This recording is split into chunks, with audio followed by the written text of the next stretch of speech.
الرحیم حکایت حضرت پیر چنگی رحمۃ اللہ علیہ۔ حضرت عمر رضی اللہ تعالیٰ عنہ کی خلافت کے زمانہ میں ایک شخص خوش الحان یعنی اچھی آواز والا چنگ بجایا کرتا تھا۔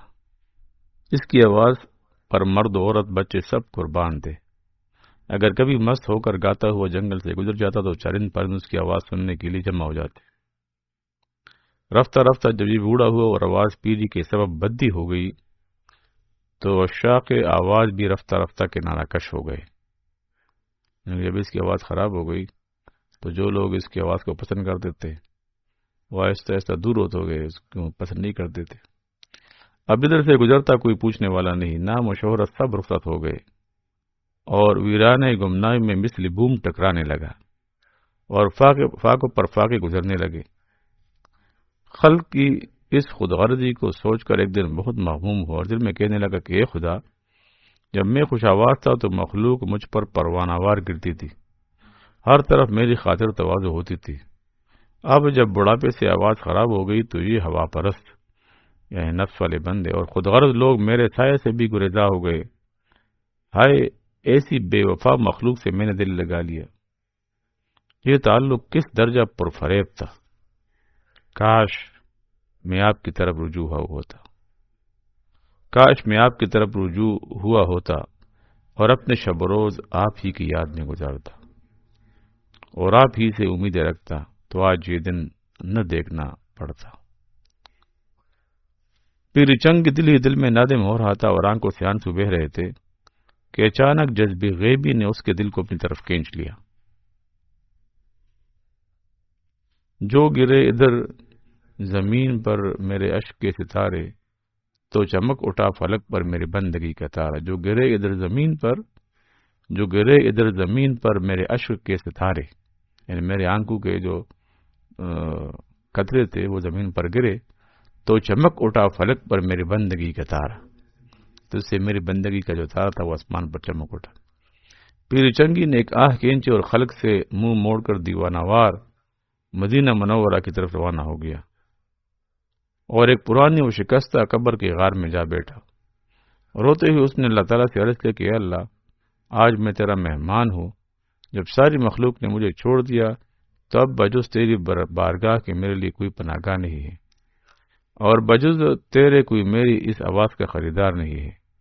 اے اللہ، آشنا بیگانے ہو چکے اور اپنے پرائے ہو چکے، اب سوائے آپ کی میری کوئی پناہ گاہ نہیں ہے۔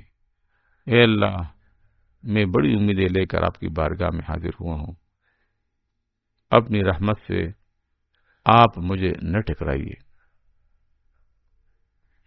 پیر چنگی نے دعا کی، اے خدا، خلق پروانہ تھی جب تا خوش نوا، اب تمسخر ہے میری آواز کا، رائے گاہیں فن چنگ و ساز کا، اب مدد مجھ کو تیری درکار ہے، فن موسیقی میرا بیکار ہے۔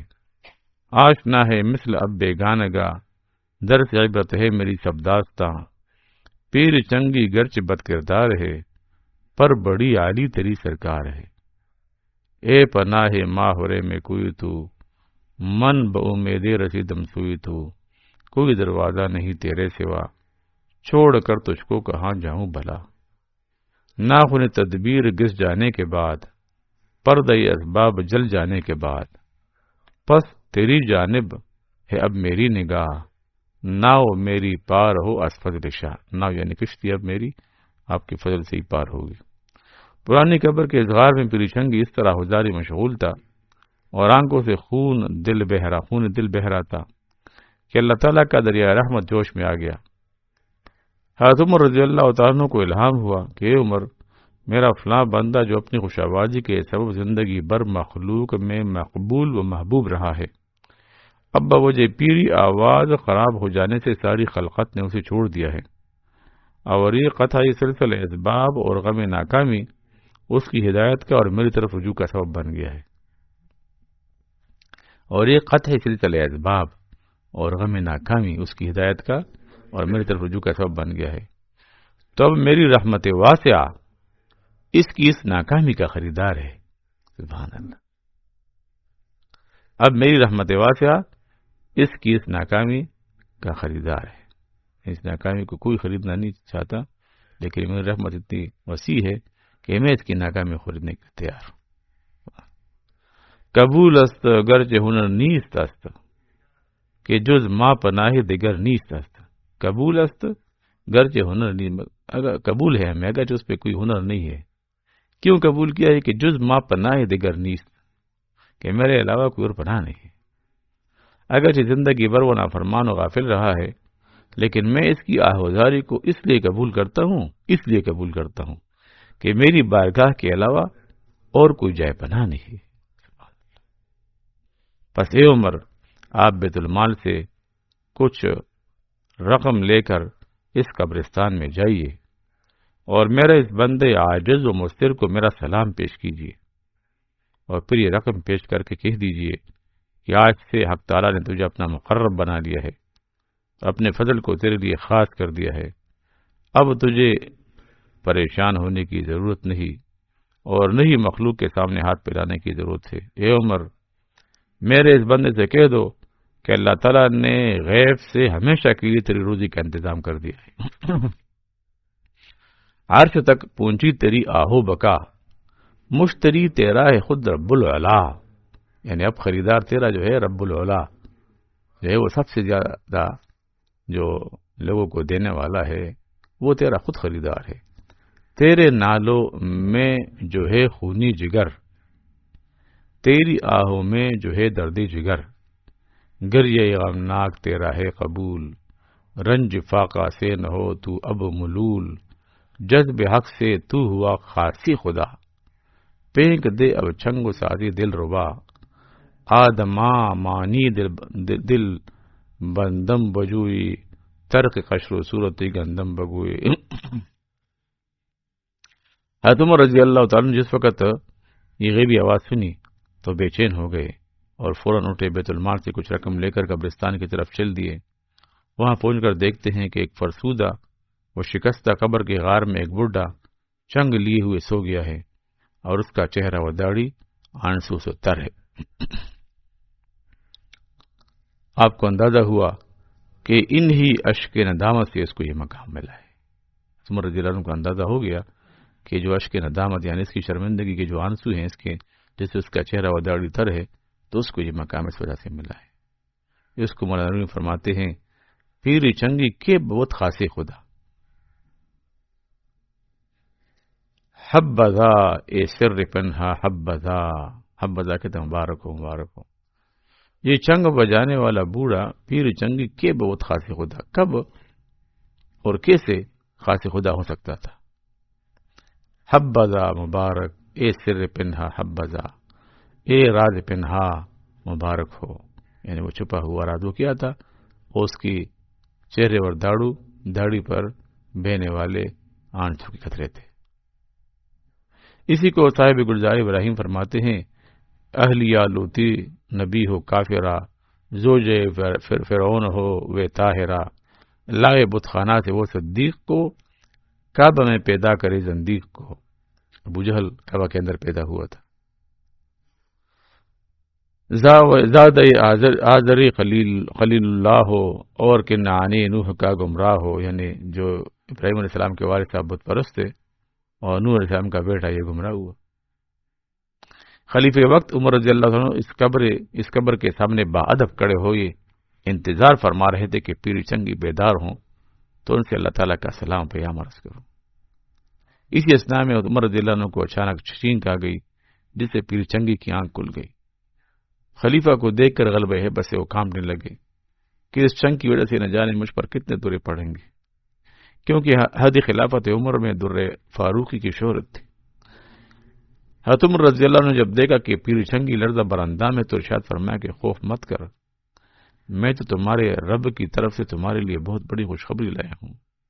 اور ارشاد فرمایا، در فاروق اس پر کیوں پڑے، منفعل ہو کر جو رب سے رو پڑے. حق تعالیٰ نے مجھے الہام سے کر دیا آگاہ تیرے نام سے، اور دکھلایا مجھے تیرا مقام، تاکہ حاضر ہو سکوں جائے قیام. حق تعالیٰ نے تجھے اپنا سلام مجھ سے فرمایا ہے اے عبدی کرام، اور فرمایا ہے اس سے یہ کہو میں نے تجھ کو چن لیا اے خوشگلو، اور فرمایا کہ بیت المال سے کچھ رقم لے جا تو اس کے واسطے، مادرا را مہر من آموختم، چو بوت شمے کے من افروختم، منہ کے شیدہ آمدہ در کوئی من، آ فریب بر دست بر بازوئی من۔ حضرت عمر رضی اللہ عنہ کی زبان مبارک سے پیری چنگی کو جب اللہ تعالیٰ کے الطاف و عنایت اور افضال کا علم ہوا تو اس مشاہد رحمت زخار سے اس پر شکر و ندامت کا حال طاری ہو گیا۔ اسی کو مولانا فرماتے ہیں، پیر لرزاں گشت چوں ایرا شنید، دست می قید و برخود می تپید، بانگ می زدکائے خدائے بے نظیر، بس کی از شرم آب شر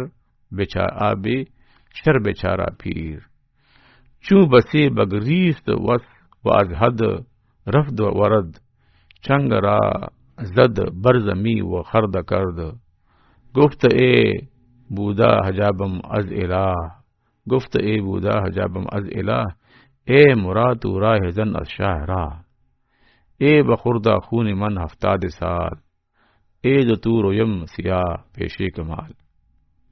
مولانا فرماتے کہ عمر رضی اللہ عنہ کی زبان مبارک سے پیر چنگ کو جب اللہ تعالیٰ کے الطاف و عنایات اور عطا انعامات کا علم ہوا تو غلبہ حیرت و شکر و ندامت سے اس کا پورا بدن کانپنے لگا اور اپنے ہاتھ کو ندامت سے چبانے لگا اور اپنے اوپر غصہ ہونے لگا۔ اپنی غفلت اور اللہ تعالیٰ کی رحمت کا خیال کر کے ایک چیخ ماری، بانگ میزت کائے خدائے بے نظیر، اور کہا کہ میرے آقائے بے نظیر، اپنی نالائکی اور غفلت کے باوجود آپ کی رحمت بے مثال دیکھ کر میں تو شرم سے پانی پانی ہو رہا ہوں۔ چوں بسے بگریست واز حد رفت و رد، جب پیر چنگی خوب رو چکا اور اس کا درد ہاتھ سے گزر گیا تو اپنے چنگ کو غصہ سے زمین پر ٹپک کر ریزہ ریزہ کر دیا اور اس کو مخاطب کر کے کہا کہ تو نے ہی مجھے اللہ تعالیٰ کی محبت و رحمت سے محجوب رکھا تھا، تو نے ہی شاہ راہ حق سے میری رہزنی کی تھی اور تو نے 70 سال تک میرا خون پیا۔ اے بخوردہ خون من ہفتاد سال، اے جو تو رویم سیاہ پیشے کمال، یعنی تیرے ہی سبب لہو لعب اور نافرمانی کرتے کرتے بوڑھا ہو گیا اور تیری ہی وجہ سے میرا چہرہ اللہ تعالیٰ کے سامنے سیاہ ہو گیا تھا۔ اس مرد پیر کی گریہ وزاری اور آب وقا سے حضرت عمر رضی اللہ عنہ کا کلیجہ منہ کو آ رہا تھا اور آپ کی آنکھ اشکبار ہو رہی تھی۔ آپ نے فرمایا کہ اے شخص، تیری گریہ وزاری تجھے مبارک ہو، اللہ تعالیٰ نے اس کی وجہ سے تجھے زندہ اور روشن کر دیا ہے۔ اللہ تعالیٰ کی بارگاہ میں آنسو کی بڑی قیمت ہے۔ اے جلیل اشک گناہگار کے قطرہ کو، اے جلیل اشک گناہگار کے قطرہ کو، ہے فضیلت تیری تسبیح کے سودانوں پر، کے برابر می کند شاہ مجید، اشکرا در وزن باخون شہید، اشکرا در وزن باخون شہید، یعنی خون شہید کی طرح اس کا وزن ہے، اس کے برابر وزن ہے۔ اللہ تعالیٰ گناہگار بندے کے ندامت سے نکلے ہوئے ایک آنسو کو شہید کے قطرے خون کے ہم وزن رکھتے ہیں۔ حضرت عمر رضی اللہ عنہ کی صحبت مبارکہ کے فیض سے پیر چنگی کو اللہ تعالیٰ نے اکابر اولیاء کی صف میں داخل کر دیا۔ فائدہ اس واقعے سے معلوم ہوا کہ انسان کو کبھی بھی اپنی بدحالی کی وجہ سے نا امید نہ ہونا چاہیے اور ہمیشہ حق تعالیٰ کی رحمت سے امیدوار رہنا چاہیے۔ اس واقعے سے بھی معلوم ہوا کہ اللہ تعالیٰ کے سوا جتنے تعلقات ہیں سب فانی ہیں اور ان میں کچھ بوئی وفا نہیں، صرف اللہ تعالیٰ ہی کی ذات پاک ایسی کریم اور حی و قیوم ہے جو ہر حال میں اپنے بندوں کی خریدار ہے۔ البتہ وہ محبت اور تعلق جو کسی کو صرف اللہ تعالیٰ ہی کے لیے ہو وہ اللہ تعالیٰ ہی کی محبت میں داخل ہے۔